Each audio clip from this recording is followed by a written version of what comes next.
শুভেন্দু অধিকারীর পিএ চন্দ্রনাথ রথ তাকে আততায়ীরা গুলির পর গুলি করল, হার্ট ফুটো করে দিয়েছিল এরকমটাই জানা যাচ্ছে। অতিরিক্ত রক্তক্ষরণ, অত্যধিক রক্তক্ষরণে হাসপাতালে নিয়ে যেতে যেতেই তার মৃত্যু হয়। পরপর গুলিতে চন্দ্রনাথের হার্ট ফুটো। চন্দ্রনাথ রথের শরীরে 5টি গুলি লাগে। কি জানা যাচ্ছে কথা বলবো প্রতিনিধি অভিজিতের সঙ্গে। অভিজিৎ। অয়ন, গতকাল রাতে যখন মধ্যমগ্রাম চৌরাস্তার পাশে যখন গুলি করা হয় তখন যে অবস্থায় থেকে ছিলেন চন্দ্রনাথ রথ এবং তাকে হাসপাতালে নিয়ে যেতে সময় লেগেছিল এমনটাই ময়নাতদন্তকারী চিকিৎসকদের অভিমত। এবং প্রচন্ড রক্তক্ষরণ হয়েছিল, প্রচুর পরিমাণে রক্তক্ষরণ হয়েছিল এবং যেভাবে হার্ট ফুটো করে দিয়েছিল, ছিন্ন ভিন্ন করে দিয়েছিল হার্ট, হৃদযন্ত্র পুরো ছিন্ন ভিন্ন হয়ে গেছিল। এবং চিকিৎসকরা বলছেন যে অতিরিক্ত রক্তক্ষরণ এবং হার্ট ছিন্ন ভিন্ন হওয়ার পর মাল্টি অর্গান ফেলিওর হয়, অর্থাৎ বিভিন্ন অঙ্গ তার বিকল হয়ে যায় এবং হাসপাতালে নিয়ে যেতে যেতে তার মৃত্যু হয়েছিল।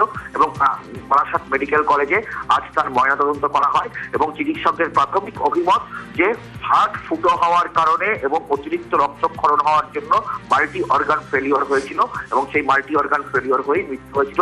এবং যে গুলিগুলো লেগেছিল সেই গুলি বেশ প্রায় 3টি গুলি যেটুকু দেখা যাচ্ছে 3টি গুলি তার হার্ট ফুটো করেছে, এমনটাই অভিমত ময়নাতদন্তকারী চিকিৎসকদের। এবং পোস্টমর্টেম যারা করেছে তাদের বক্তব্য যে খুব খুব কাছ থেকে এই গুলিগুলি করা হয়েছিল, অত্যন্ত কাছ থেকে এই গুলিগুলি করা হয়েছিল, যে কারণে হার্ট ছিন্ন ভিন্ন হয়ে গেছিল।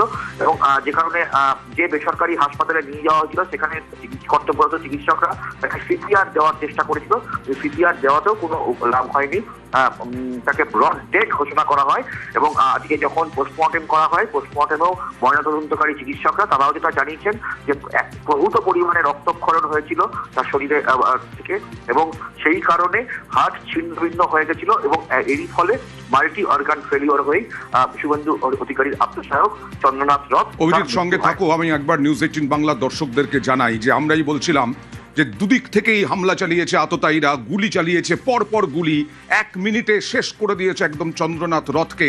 এবং চন্দ্রনাথের গায়ে টোটাল 12 থেকে 16 রাউন্ড গুলি চলেছে। চন্দ্রনাথ রথের শরীরে 5টি গুলি লাগে। আর আমাদের প্রতিনিধি অভিজিৎ যেটা বলছেন যে 3টে গুলি হার্ট ছিন্ন ভিন্ন করে দেয়, আর হার্ট ছিন্ন ভিন্ন হয়ে গেলে তো মাল্টি অর্গান ফেলিওর হবেই।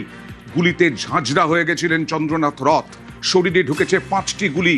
চন্দ্রনাথের মোবাইলে একটি গুলি আটকে যায়, বুক পকেটে মোবাইল ছিল, সেই মোবাইলে একটি গুলি লাগে।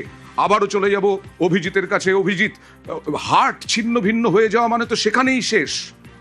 একদমই সেখানেই শেষ হয়ে গিয়েছিলেন। কিন্তু যখন মধ্যমগ্রামের যে বেসরকারি হাসপাতালে চন্দ্রনাথ রথকে নিয়ে যাওয়া হয়েছিল সেখানে জরুরি বিভাগের কর্তব্যরত চিকিৎসক তিনি সবসময় শেষ চেষ্টা করেছিলেন সিপিআর দেওয়াতে, কিন্তু সিপিআর দেওয়াতে যখন হার্ট বন্ধ হয়ে যায় সিপিআর দেওয়াতে অনেক সময় হয়, কিন্তু এক্ষেত্রে হার্ট ছিন্ন ভিন্ন হয়ে গেছিল।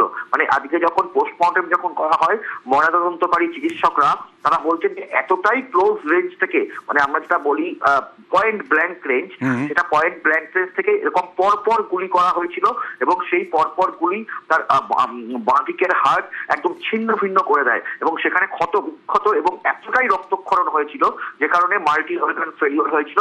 এবং পোস্টমর্টেমের প্রাইমারি রিপোর্ট পুলিশের কাছে জমা পড়েছে এবং সেই রিপোর্ট অনুযায়ী যেটা দেখা যাচ্ছে যে হার্ট ছিন্ন ভিন্ন হয়ে যাওয়াতেই তার মাল্টি অর্গান ফেলিওর হয়েছিল এবং তার আগেই অতিরিক্ত রক্তক্ষরণ এবং সেই কারণেই এই সমস্ত কারণেই শেষ পর্যন্ত মাল্টি অর্গান ফেলিওর হয়ে মৃত্যু হয় চন্দ্রনাথ রথের।